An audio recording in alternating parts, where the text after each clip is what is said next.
ગીર સોમનાથ જિલ્લામાં કલેક્ટર દ્વારા ઇણાજ પાટિયા, માલજી જવા, ઘુસિયા સહિત રોડ પરની પાકી દુકાનો તેમજ ગેરકાયદેસર પેશકદમી હટાવાઈ છે તેમજ ધાર્મિક દબાણો પણ દૂર કરાયા છે। ત્યારે કોંગ્રેસ અગ્રણી હીરાભાઈ જોટાવાએ આ સ્થળની રૂબરૂ મુલાકાત લઈને લોકોની વાત સાંભળી અને તેઓ માટે વૈકલ્પિક જગ્યા મળે તેવી તંત્ર પાસે વિનંતી કરી છે। રાજકીય ઇશારે ડિમોલેશન થયું હોવાનો પણ આક્ષેપ કરાયા છે। તંત્ર દ્વારા અવારનવાર નોટિસો ફટકારી અને સરકારી જમીનો પર પાકી ઇમારતો અને બાંધકામ કરી મોટા ધંધા કરનારા ગેરકાયદેસર બાંધકામો તોડી પાડ્યા હોવાનું જણાવેલ છે અને સરકારી કામો તેઓએ કરેલા હોવાનું પણ જણાવવામાં આવ્યું હતું। હીરાભાઈ જોટવા, કોંગ્રેસ અગ્રણી, આજ રોજ કોંગ્રેસ પરિવારના અગ્રગણી આગેવાનો સાથે વેરાવળ તાલુકાના ઇણાજ ગામનો, તાલાળા તાલુકાનો ઉમરેઠી, માલજીજવા અને ઘુસિયા ગામમાં સરકારે જે આડેધડ રિનોવેશન કર્યું છે એ પેશકદમીના નામે આજે ઇણાજ ગામે ઝૂંપડી ઉપર તમામ લોકોને મળતા એમને સાંત્વના આપી, એમની વાત સાંભળી તો એમની હયાવરાળ એ હતી કે 29 વર્ષ જેવા સમયથી જેમની રોજીરોટી કોઈની કેબિન ઉપર, દુકાન ઉપર, શાક બકાલા ઉપર, પાનનો ગલ્લો હોય યા તો દૂધ કોલ્ડ ડ્રિંકની કોઈ જગ્યા હોય, એવી 21 જગ્યાઓ કોઈ પણ જાતના જાણ કર્યા સિવાય તોડી કાઢી।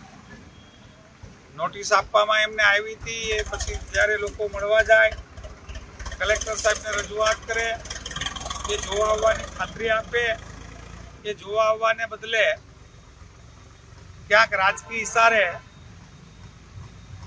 સીધા જ જેસીબી આવે અને તોડવાનું ચાલુ કરી નાખે। આ ગામ ઇણાજની વેદના એ છે કે જે ગામમાંથી લગભગ 300 એકર જમીન અશ્વકેન્દ્રને એટલે કે સરકારને આપેલી, સાથે સૌથી મોટી જમીન એમણે તંત્રને આપેલી, અને જે કલેક્ટર સાહેબ, એસપી સાહેબ અને ડીડીઓ સાહેબ જે બેસે છે જે ગામમાં, એ ગામના ગરીબ લોકો આજે 20-25 દિવસથી રઝળતા છે અને જે ઇણાજ વેરાવળનું પાટનગર જ્યાં રાજધાની છે એવા લોકોને એવી રીતે હાલતે છોડી મૂક્યા છે કે બધા જ પોતે ધંધા વિનાના થઈ ગયા। જાણતા ખબર પડી કે 21 જણામાંથી 7 જણા મધ્યમ વર્ગના હશે, પણ 14 જણા તો ખૂબ ગરીબ છે। એમની તાવડી, એમનો રોટલો, એમની કોઈ ચિંતા ના કરી। ગામના આગેવાનોએ, ગામના અગ્રણીઓએ અહીંયા માહિતગાર પણ અમને કર્યા કે જે પેશકદમી હટાવવાની વાત કરી છે ત્યાં જ અમે 310 એકર જેવી જગ્યા અશ્વકેન્દ્રને આપી, તો એમની બાજુમાં અમને હંગામી ધોરણે પણ 21 દુકાનો આપવી જોઈએ। અમારી સાથે અમને સાંભળવા જોઈએ।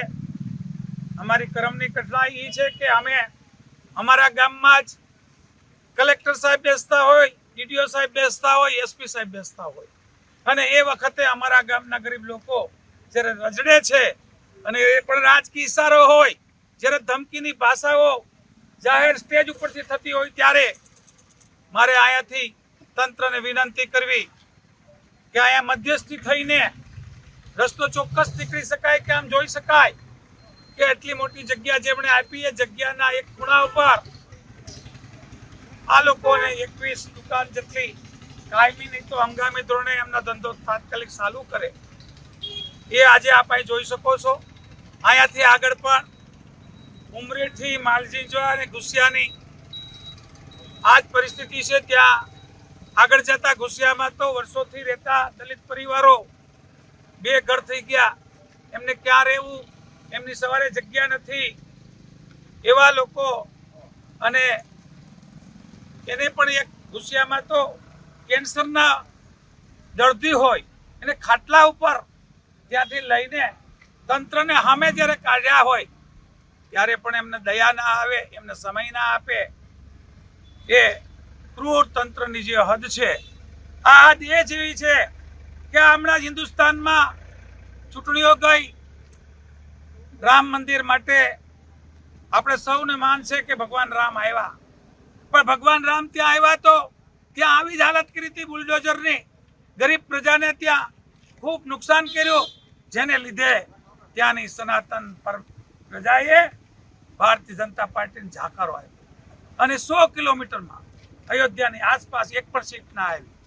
મને એમ લાગે છે કે આ હવેનો નવો પાયો ભારતીય જનતા પાર્ટીના સરકારે અને એમના મુખ્ય માણસોએ આજથી શરૂઆત કરી કે આવતા સમયમાં અહીંયા પણ અયોધ્યાવાળી થાય એવું દૂર નથી. કારણ કે જ્યારે રોજીરોટીનો સવાલ હોય, ગરીબ માણસોનો સવાલ હોય, ત્યારે ભગવાન તો બધાને માને છે. નાય તો વિશ્વના પહેલા જ્યોતિર્લિંગ સોમનાથ ભગવાન બિરાજે છે, ભગવાન કૃષ્ણ છે, ભાઈચારો છે. એવી જગ્યાએ વિના કારણે ડિમોલેશનના નામે લોકોની રોજગારી છીનવે એ ખૂબ લોકશાહીમાં દુઃખદાયક છે. તંત્રના જે અપીલ કરીએ કે જે લોકોની રોજીરોટી છીનવી છે એમનો વિકલ્પ ગોતો. તમારે ચિંતા એ કરવાની છે, તમને એટલા માટે બેસાડ્યા કે લોકોની રોજગારી ક્યાંથી લાવવાની છે. સરકારને એટલા માટે લોકો છૂટે છે કે એમને રોજગારી ક્યાંથી લાવવાની. રોજગારી છીનવવી એને વિકાસ કહેવાતો હશે. આ 30 મીટરનો રસ્તો ચોખ્ખો કર્યો એને વિકાસ કે માન લીધું તો એટલા 2 ઘર કર્યા, એટલા લોકોની રોજીરોટી છીનવી, એને તમે શું કહેશો? મને એમ ચોક્કસ લાગે કે ભારતીય જનતા પાર્ટીની હું જાહેરમાં કહું કે માઠી બેઠી છે અને જે શરૂઆત કરી છે આ વખત એમાં એમનો અંત ચોક્કસ આવશે.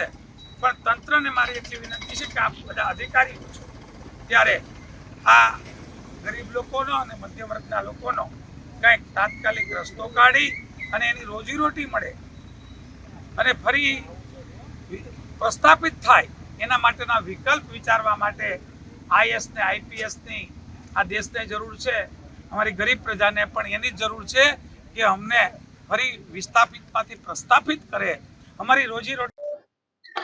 ઇનાજ તથા ઉમરેઠી ખાતે જે આપણે દબાણો હટાવ્યા છે એ વર્ષો જૂના પાકા દબાણો, કોઈ હંગામી દબાણો હતા, પાકા દબાણો હતા. ત્યાં રાસાયણિક ખાતર, દવાઓ, પેસ્ટિસાઇડની દુકાનો હતી, સિમેન્ટની દુકાન હતી, એને ટૂંકમાં વ્યાપારિક મોટા કહી શકાય એવા એ દબાણો હતા. અને એ વોટરવે જે હતો, જે આરએનબી અને ફોરેસ્ટની જગ્યા હતી, એમાં વોટરવે ડિસ્ટર્બ થતો હતો, એમાં બનેલા દબાણો હતા. અગાઉ અવારનવાર આરએનબી અને ફોરેસ્ટ દ્વારા એને નોટિસો પણ આપવામાં આવી હતી અને આ લોકો છે એ દબાણો તેને સમજાવવા છતાં હટાવતા નહોતા. હવે આપણે જાણો છો કે વર્ષા ઋતુમાં અહીંયા જે પાણી આવે છે એમાં આ ઇનાજ ચોકડી અને ઉમરેઠી ત્યાં 4-4 ફૂટ હાઈવે ઉપર પાણી એ છે ભરાઈ જતા હતા. એના કારણે હજારો લોકો નુકસાન થતું હતું અને એ લોકો પહોંચી શકતા નહોતા એમના ડેસ્ટિનેશન ઉપર. કોઈ ઇમરજન્સી ઊભી થાય મેડિકલ તો એ એમ્બ્યુલન્સ પણ નીકળી શકે નહીં એવી પરિસ્થિતિ આ હાઈવે ઉપર થતી હતી. એના કારણે આ દબાણો છે એ દૂર કરવામાં આવ્યા હતા. અને આગળ જે આ માલજીંજવા અને જે ઘુસિયા ગામ છે તેમાં આરએનબીનો સ્ટેટ હાઈવે છે. આપ જાણો છો કે તલાલાનું થાસણથી સોમનાથ પહોંચવાનો આ હાઈવે છે. લાખોની સંખ્યામાં પ્રવાસીઓ આ રોડ ઉપર અવર જવર કરતા હોય છે. અને આ જે દબાણો હતા એ પણ કોઈ બેંક ઓફ બરોડાને આખું બિલ્ડિંગ ભાડે આપી દીધું હતું. પછી મગફળીના ઓઇલનું કારખાનું હતું, એગ્રો ફર્ટિલાઇઝર, હાર્ડવેર, બેંક, રમકડાની દુકાનો, plywood, welding shop, agriculture machine repairing, એવા મોટી દુકાનો હતી. અને એના કારણે એ લોકો એક તો દબાણને બહાર પાછું પોતાનું હંગામી સ્ટ્રક્ચર ઊભું કરે એટલે હાઈવે એકદમ સાંકડો થઈ ગયો હતો. અવારનવાર અકસ્માતો પણ અહીંયા થતા હતા, બ્લાઇન્ડ સ્પોટ પણ ઊભા થતા હતા. એટલે ડ્યુ પ્રોસેસ નોટિસો આપી, પેલા સમજાવી અને પછી આ ખાલી કરેલ છે. અને આ માલજીંજવામાં અને ખુશિયામાં તો અમુક જે છે એમાંથી 60-70% લોકોએ તો સ્વેચ્છાએ પોતાના દબાણ દૂર કરી દીધા છે.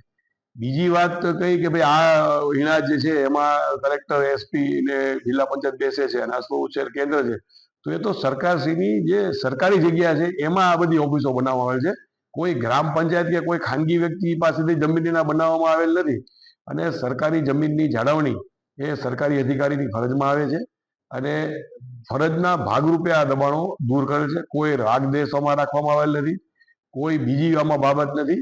અને એક ડ્યુ પ્રોસેસ, અને આપ જાણો છો અહીંની દરેક જગ્યાએ જ્યાં જ્યાં દબાણો છે અને ધાર્મિક દબાણો પણ અમે દૂર કરાવીએ છીએ. તો એમાં કોઈ રાગ દ્વેષ કે કોઈ ખટરા કે કોઈ અમારું એવું હોતું નથી. સરકારી તંત્રને પોતાની ફરજ જે બજાવવાની હોય છે એ સંપૂર્ણ નિષ્પક્ષતાથી બજાવે છે અને અમે એ પ્રમાણે જ અમારી ફરજ બજાવે છે.